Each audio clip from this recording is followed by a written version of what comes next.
Salve Maria! Hoje nós vamos falar sobre um assunto muito sério e que acontece muito na nossa igreja. Você acha que o maior medo de Satanás é que você saia da igreja? É bom pensar de novo. Satanás não quer que você saia da igreja hoje. Ele quer apenas que você continue indo, mas sem deixar que Deus mude o seu coração. Satanás quer que você continue na igreja desde que você viva a fé do seu jeito, baseado no que você acha, questionando a doutrina da própria igreja. Ele não tem interesse principal em tirar os infiéis da igreja. Ao contrário, muitas vezes prefere que eles permaneçam dentro dela. Fora, o engano é mais visível, o erro é mais fácil de identificar.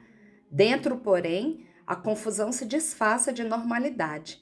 A tibieza se passa por equilíbrio e a falta de conversão se esconde através de desculpas, falsa misericórdia, comodismo. Quem está fora da igreja não pode prejudicá-la tanto quanto o infiel dentro dela. Por isso que a Bíblia adverte contra a fé morna, pois a mornidão é mais perigosa que a oposição aberta. O inimigo não precisa destruir a igreja por fora se consegue enfraquecê-la por dentro, tornando seus membros acomodados, relaxados e indiferentes. O diabo não quer te tirar da missa, desde que você comungue sem confessar, despreze a liturgia e não faça a mínima ideia do que significa a Eucaristia. O diabo não quer te tirar da confissão, desde que você confesse sem se arrepender. Para ele, tirar alguém assim da igreja seria um grande prejuízo. O diabo trabalha para que muitos permaneçam na igreja sem viver o evangelho, sem oração verdadeira, sem sacramentos bem vividos, sem amor à verdade. Uma igreja cheia de fiéis de nome, mas vazia de discípulos autênticos, torna-se frágil e escandalosa, contraditória. Jesus diz que o diabo quis até peneirar Pedro, mas quanto a Judas, Satanás nunca investiu contra. Permanecer sem conversão é o maior triunfo do inimigo. Ele não luta para que você saia, mas para que permaneça sendo um infiel. Um cristão morno causa mais dano do que um ateu declarado. Em Apocalipse, capítulo 3, versículos 14 a 22, São João diz assim: Ao anjo da igreja de Laodiceia escreve: Eis o que diz o Amém, a testemunha fiel e verdadeira, o princípio da criação de Deus. Conheço as tuas obras, não és nem frio nem quente. Oxalá fosses frio ou quente. Mas, como és morno, nem frio nem quente, vou vomitar-te. Pois dizes, sou rico, faço bons negócios, de nada necessito. E não sabes que és infeliz, miserável, pobre, cego e nu. Aconselho-te que compres de mim ouro provado ao fogo para ficares rico, roupas alvas para te vestires, a fim de que não apareça a vergonha de tua nudez, e um colírio para ungir os olhos, de modo que possas ver claro. Eu repreendo e castigo aqueles que amo. Reanima, pois, o teu zelo e arrepende-te. Eis que estou à porta e bato. Se alguém ouvir a minha voz e me abrir a porta, entrarei em sua casa e cearemos, eu com ele e ele comigo. Ao vencedor concederei assentar-se comigo no meu trono, assim como eu venci e me assentei com meu Pai no seu trono. Quem tiver ouvidos, ouça o que o Espírito diz às igrejas. A mornidão, ela não é ausência de fé, mas uma fé sem paixão, cômoda e autossuficiente. O inimigo, ele não quer necessariamente a sua ausência física da igreja, mas sim a ausência de sua vida espiritual, da sua entrega total a Deus. A pessoa morna está na igreja, mas vive a fé do seu jeito, com rituais vazios e sem transformação real. Esse é o objetivo de Satanás. Daí surge a fé à la carte. O perigo não é apenas o ateísmo, mas o subjetivismo religioso.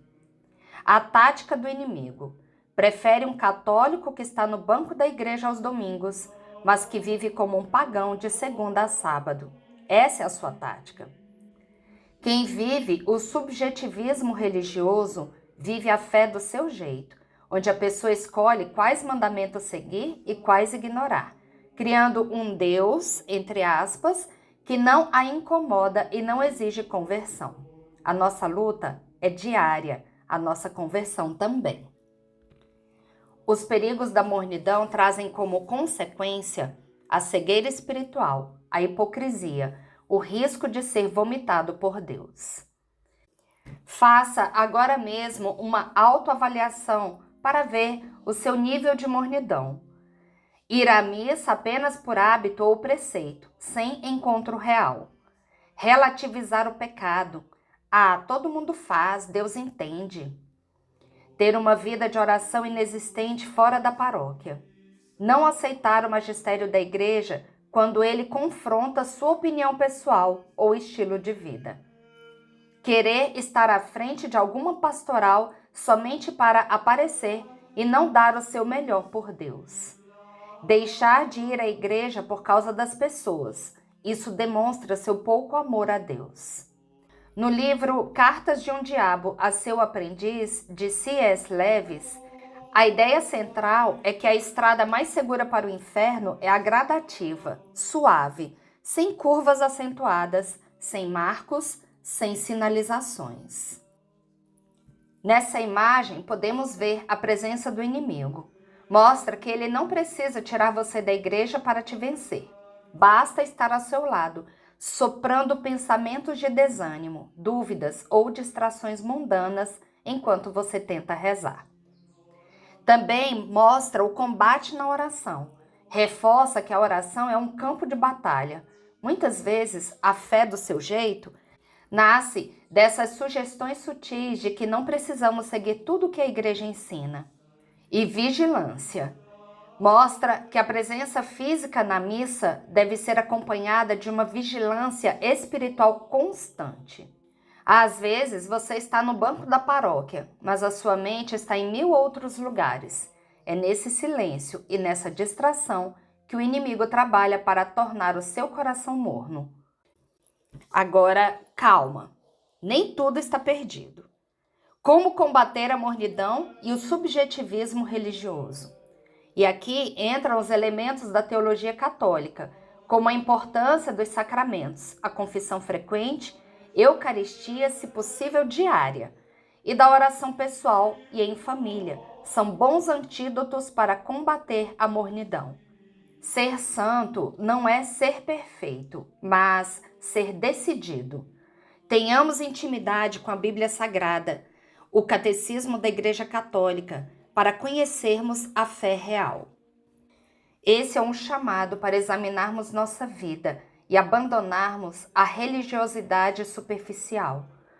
Tomemos uma decisão hoje mesmo para reacender o fogo da fé. Oremos. Pai Santo, Pai amado, livrai-me de toda doença espiritual, psicológica ou física e derramai sobre mim o vosso Espírito Santo, para encher-me de força e de vida, para me ensinar a rezar. Vem, Senhor, curai-me, libertai-me, pois eu quero viver. Dai-me o dom da fortaleza para me libertar de toda tibieza, abatimento, sentimento de derrota e frieza espiritual. Quero vencer por meio da oração e do louvor. Senhor Jesus, eu quero me prostrar diante da maior prova do teu amor por mim, a tua cruz redentora. Reconheço todo o meu pecado que pesou sobre teu corpo, fazendo com que teu sangue jorrasse para o perdão desses mesmos pecados. Eu agora os apresento a ti, arrependo-me deles.